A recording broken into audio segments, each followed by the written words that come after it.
across here to another type of disc music box. This one is known as a Britannia box, with Swiss parts, not German parts this time, although the disc box industry was primarily a German thing. This is made from Swiss parts, apparently made up in the East End of London, hence the name Britannia.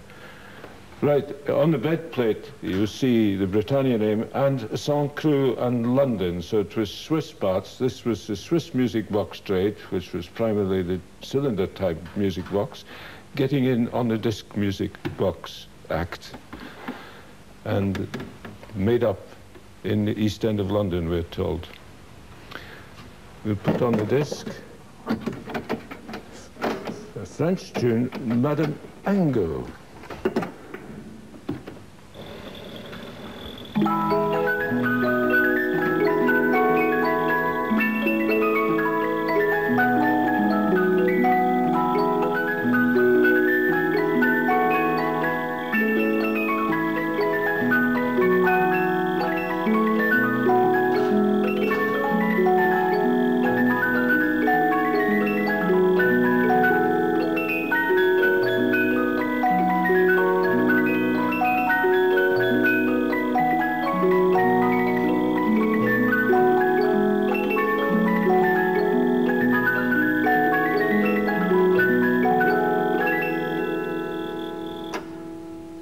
And we'll move across to the large polyphon here. I'll close this one. Take the disc off and you can see a very much larger comb on this one, a double comb. It was quite customary on music boxes to duplicate some of the treble notes. In fact, on this one, some of them are triplicated.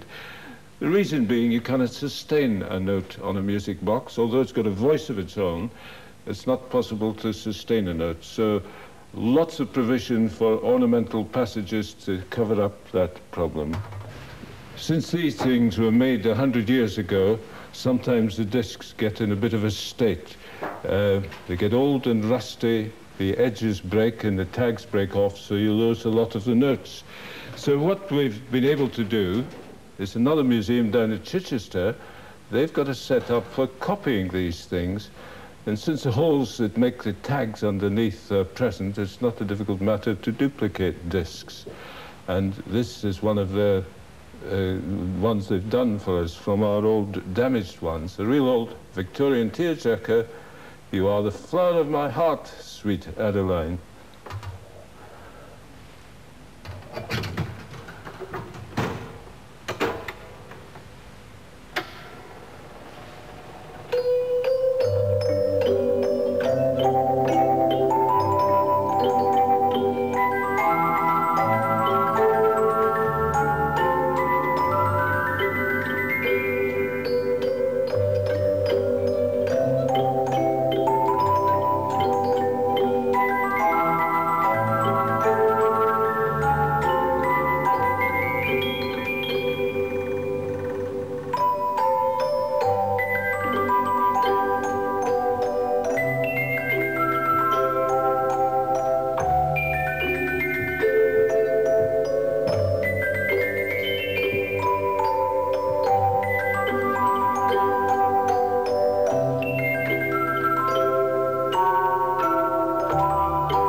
Where they also made these boxes and had a factory in New York State.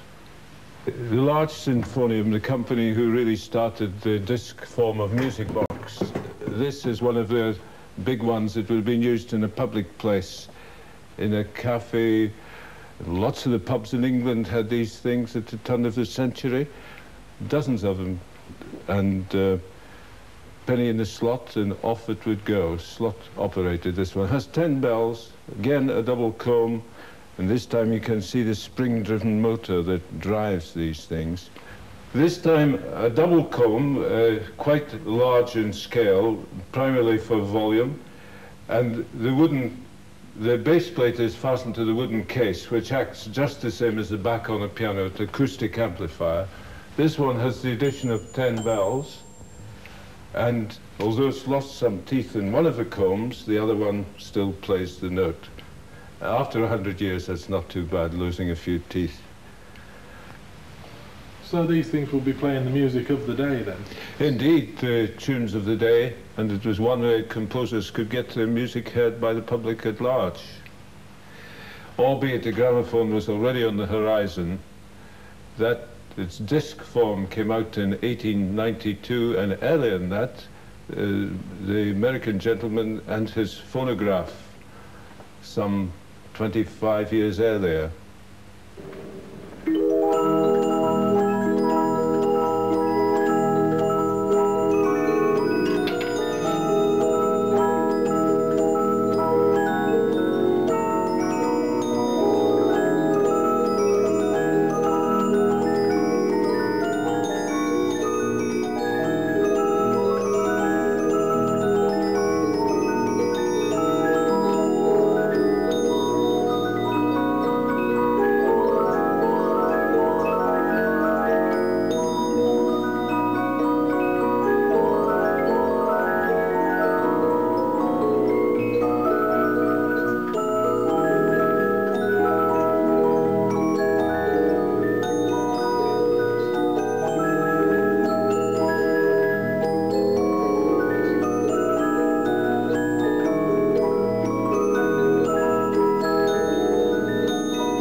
And this is another forerunner of the jukebox, Mills Villano Virtuoso, self-playing violin with piano accompaniment. What thing would this have been used for then? Again, another piece of mechanical music making to entertain the public in cafes, restaurants, and indeed places where they had gambling machines, since the Mills Novelty Company of Chicago made gambling type machines, one-armed bandits and all that sort of thing. So this is actually an American exhibit? It is indeed, yes. Substantially the invention of Henry K. Sandell, one of their employees, way back before the First World War, when electricity was not commonplace in ordinary domestic households here. So steel strings, primarily for volume, fingering under the strings, and instead of tuning pegs, we have weights to maintain the tuning. They're full of lead shot and old pennies. 4 bow wheels, one above each string, driven by a variable speed DC motor to get some bowing into the machine musically. Permanent vibrato arrangement on the back of the strings. So how did the St Albans Museum come about this exhibit then? Oh, this was one that Charles Hart acquired, a long time ago, back in about 64, I think he got it. He bought it from a technician in North London. Where it was before that, we don't really know, but it was obviously a UK version because it's an old type penny that operates it. The 5 tunes on a roll, and the middle one is always a waltz, and the mechanism automatically rewinds when it comes to the last tune, and if there's enough money in the coin box, it'll keep on playing forevermore. In fact, you can accumulate 15 coins. Governor on this side to regulate the thing. If we put a penny in the slot, the whole thing takes off. Okay.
Right.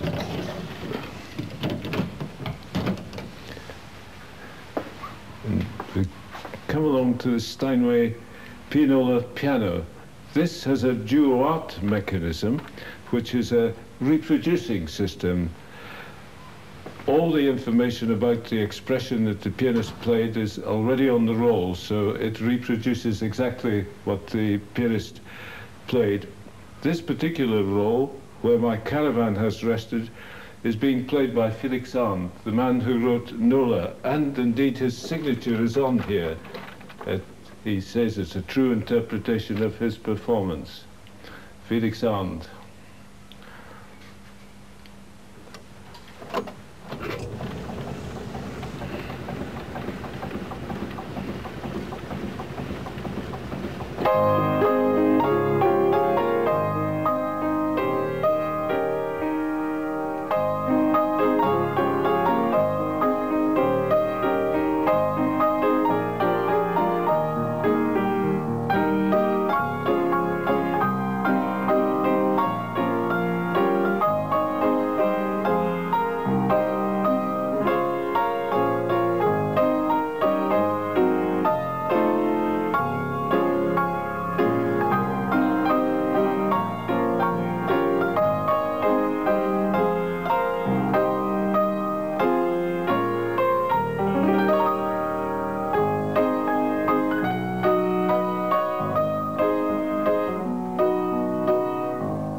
Charles Hart and I used to go over there and meet the brothers de Cap, who made two of the organs in this museum.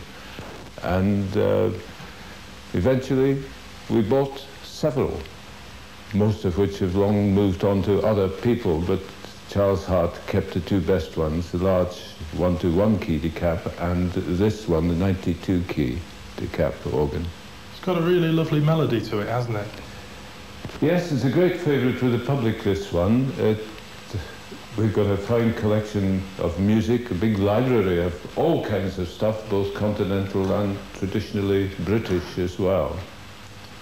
Now this one would have originally been in a cafe or somewhere like that. Well, its history, it seems, so far as we can verify, it was built around 48-49, revamped in 1951 for the Brussels exhibition and was shown there. And then it ended up in a cafe, and eventually Charles Hart bought it here.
Right then, Bill, this one's the Bearsons. It's very similar to the de Cap.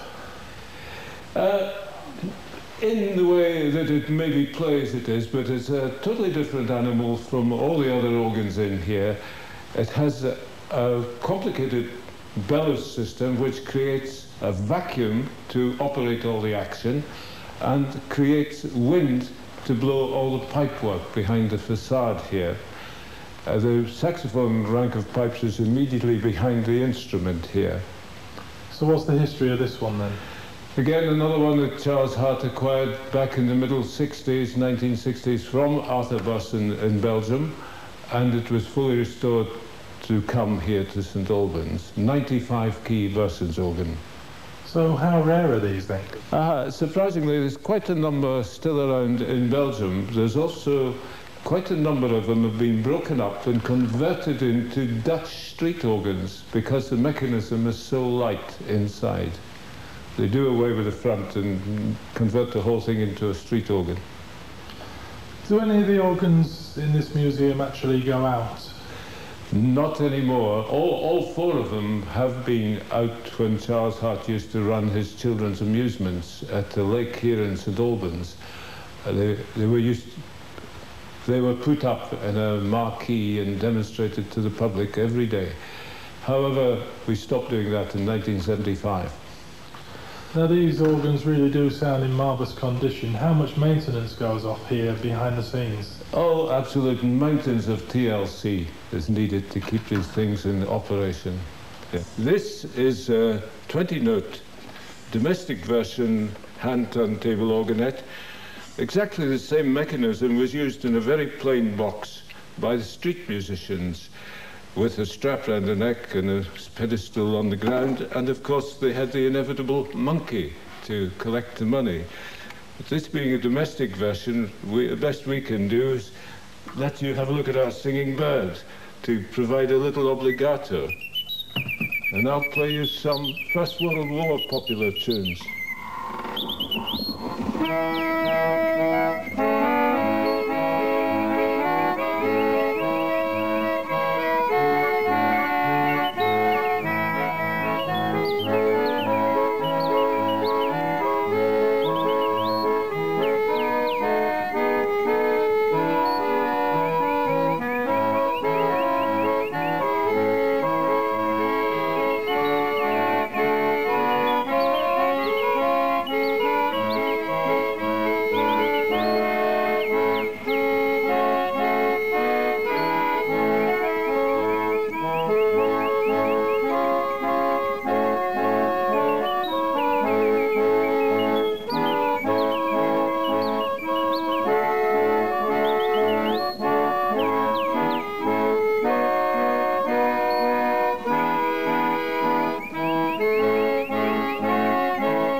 Now this looks a little bit like the keyframe that you'd find in a mechanical organ. What is it? Well, this is a mechanical Victorian hand turntable organette, poor man's music box really. Just 14 notes, reeds as you might find in an accordion or a reed organ, 14 notes. Underneath a simple bellows which creates a vacuum on this slot. And when a slot in the paper lines up with the reed, it'll play that particular note. And the tune we've got on today is I Dreamt I Dwelt in Marble Halls.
These mortiers always had these huge frontages, didn't they?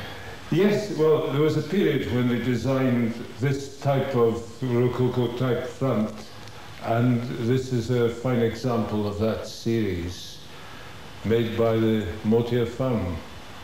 This time around just before First World War, about the 1914 period. Serial number is 943 for the enthusiasts. So why did they have these huge frontages? Well, to decorate the roadhouses and cafes and the sort of Belgian establishments that were used in dance halls and so on, and they fitted in very much with the decor. So when did this one come to St Albans then? Charles Hart acquired this one about 1962, if I remember rightly. What kind of state was it in when it came to St Albans? It had been fully restored by the Mr. Grimmentray and his son, and was brought here in first-class order. However, we've rebuilt it a couple of times since then. And what do the enthusiasts think of it when they come to visit you? Oh, they love this one. This is probably the favourite of the public at large.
Richard, I've just been listening to you play and I can't believe that a lad of 16 can play an organ like you can.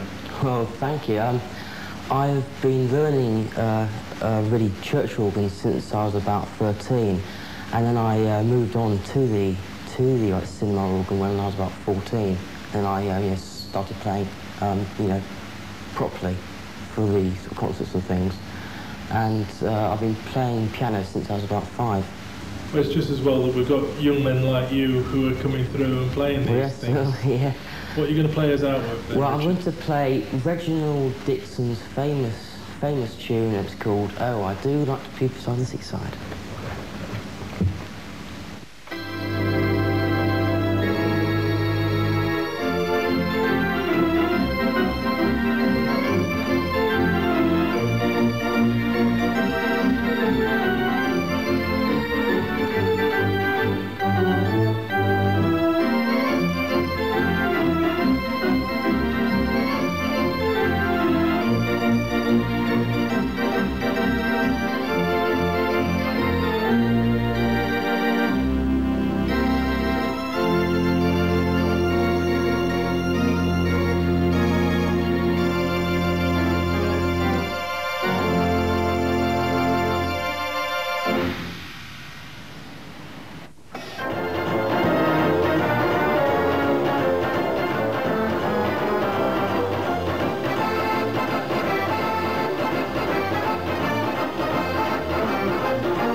So, Bill, this is the biggest in the collection then? Yes, 121 key decap organ, this one. Built just before the war, this one, and Charles Hart acquired it in the early 60s. So what, say, is the difference between the decap and the mortier? Well, apart from being younger, the system of operation is remarkably similar, but a far greater number of pipes in this one. Whereas the other three organs we've played today had the usual melody, counter-melody, and accompaniment and bass sections, four-part system, and of course percussion, and accordions in some cases. This one's got a second counter-melody, so it's a very large organ, ideal for the overtures and all that kind of music. So after it was built in the factory at Antwerp, where would it have gone to? So far as we're told, it was practically not used during the war and was restored just after the war. How did they go on with these things during the war? Did they lock them away? Were they played? What happened? Some of them were, but as the people who restore these things will tell you, often when they take them apart to restore them, they find guns and wallets and passports and all kinds of things inside them. So hidden away during the war years. So is this one of your favourites here? I suppose it is. It's the biggest and noisiest. So what about the future for St Albans then? What plans have you got? We've presently got plans to build an extension, and we've just made an application to the National Heritage Lottery Fund to see if we can get some money out of them to pursue this extension. Will you be buying more instruments? We really haven't got enough room to display the stuff we have in store and being restored at the present time, so what we really need is more space. Well, I've got to be honest with you, it's been a remarkable day for me. Thanks a lot for your hospitality down here at St Albans, and good to see you. Best of luck for you. And we hope the people who watch this video might come and see us too. We're open every Sunday afternoon from 2 till 4:30. Good advertisement. We always arrive at the great working of steam engines in the middle of the night. We usually sort of roll up, pull up, get out and go to bed. That's our first thing, because we've had a hard time before. We grab a few hours sleep, and it is only a few hours, because it might be arriving at 2 o'clock in the morning and up again, as far as I'm concerned, at 6 in the morning. We then chase around and find Mike, see where he actually wants us, and that once we know our position, which can take quite a long time to get positioned because of everybody moving in. Once we get positioned, we spend the rest of the day building up, etc., getting everything set, so that we can start off on the next day, which is the Wednesday, and we can make a sort of 9 o'clock, 10 o'clock start. Then we usually run through, the first day we usually run through till about 6 or 7 in the evening. But after that, I mean to say, it gradually extends out in time from 9 or 10 o'clock in the morning, right the way through until 10 o'clock at night, 11 o'clock at night, 12, even 1 o'clock in the morning. We've gone on later than 1 o'clock in the morning on the Saturday. It's a case of having to call a halt, because you've still got customers standing there at gone 1 in the morning and you're absolutely flopping, so there we are. But that's what we like to do. We like to give them value for money, and we don't like to sort of stop the organ only between books, or if we do get a mechanical breakdown, then it's got to be adjusted or fixed or something like that, but not for very long. We don't like to be sort of, the next performance will be at such and such a time. We like to give a continuous performance.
This mortier was built by mortiers of Antwerp in about 1927, 1928. It went, I understand, to a firm of organ people that hired organs out. It was like a sort of mobile disco, and they would put it up in sort of tents and halls, etc. Then it went through to a place called Kleisberg, which is near Ronsa in Belgium, and it remained there for many years. We have heard that part of that time was spent in a skating rink and part was spent in a dance hall. This is one of those things I would love to find out more information about this. But it was then sold to Mr. Gremenpray. I suppose that was in the late 40s, early 50s. Then he sort of dealt in organs, and he in turn sold it to Mr. Pelé of Amsterdam, and he loved the organ. He used to take it out in pieces and build it up for the big festivals in Holland. The Jordan Festival was one of the particular ones he used to take it out for. Also, it went through to Utrecht to raise money and interest for their National Museum of Mechanical Music in Holland, which is sort of really worth a visit. And in that museum, they've got the sister one to this. So they've got 1020, and this is 1023 in serial numbers. Then in 1962, David had finally persuaded Opar to sell the organ to him, and it was duly transported over here to Wingham Engineering Works by Wingham Engineering Works on one of their Bedford lorries, which in itself would be an exhibit now. I always remember hearing this organ for the first time on the Good Friday of 1962. And of course, those years ago, Good Friday was a very solemn day. The shops weren't open and nothing was open. It was just church, and that was all. Anyway, David said, we'll put a few tunes through, he said, and he said, we mustn't annoy the vicar, he said, at the local church. Well, now, after we put the entire repertoire at that time through twice, and we had no complaints from the vicar whatsoever, we decided we'd better pack up for lunch. To walk in and see for the first time a huge instrument sitting there, fully built up, and then to hear it in the building. Of course, it sounded very, very loud in the building. It didn't sound very loud outside, but it sounded very loud when it was in the building, and yes, it made quite an impression, shall we say.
Well, our plans for the future are to try and keep it going. This is as long as I'm able to, obviously, is the intention, to keep it in good condition, to keep it sort of looking well, sounding well, and so that in future generations the instrument will, I hope, carry on.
Come on, let's hear everybody clapping this time.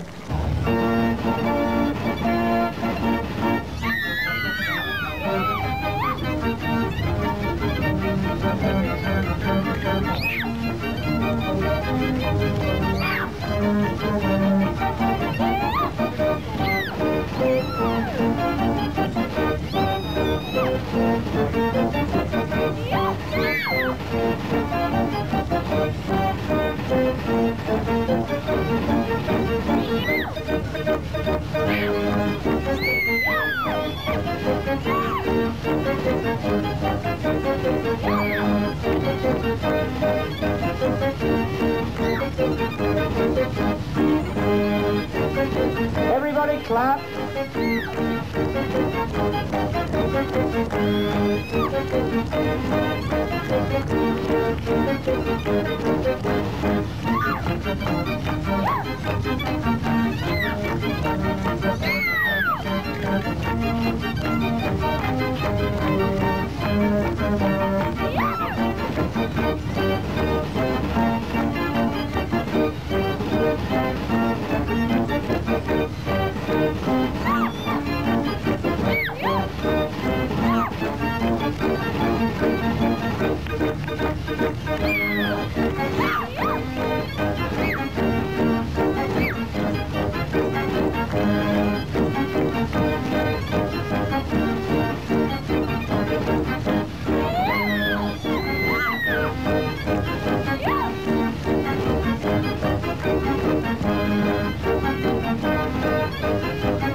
Yeah, let's give them a big hand.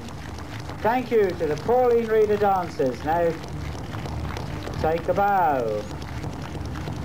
Great. Thank you very much indeed. Thank you.